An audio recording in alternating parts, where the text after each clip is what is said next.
Okay, I changed my bars up a little bit. I'm going to put the batteries in the spare tire well now. So this is how I'm doing it.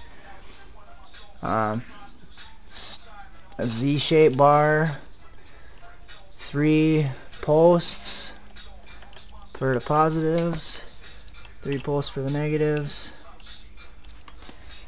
Hopefully that should work.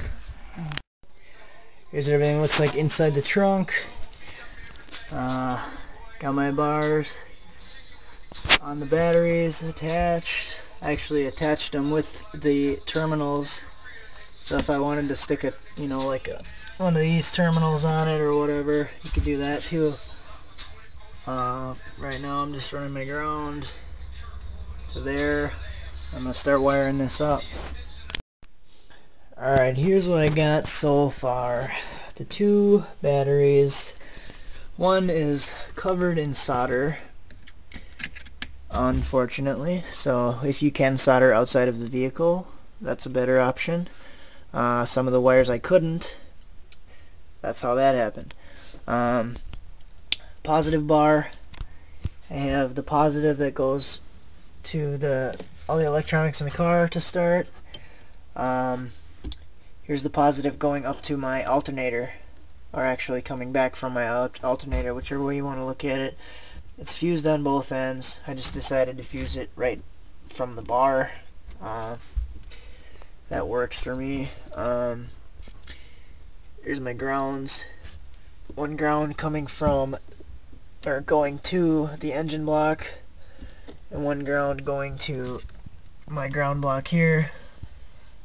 That's my ground block. I ground off all the paint behind here, so this is making contact on that whole bar, so that should be a good ground.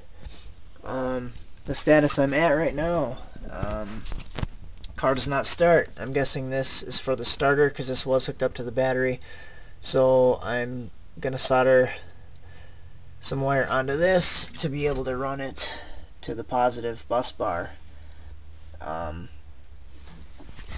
Doing something like this don't really take any shortcuts.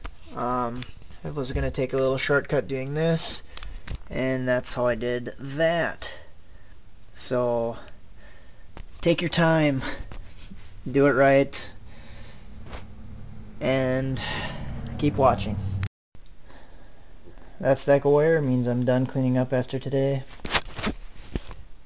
Here's what the trunk looks like underneath the stock cover.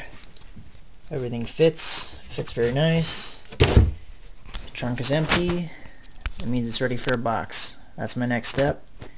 Watch for that. Okay, I've been playing with this thing a little bit. I actually made a new bar because batteries are sliding around, so I made a new bar that goes all the way around, acts as a ground and a brace. So it's a brace there, it's grounded down, and it's bolted to the battery. So that's what I added today.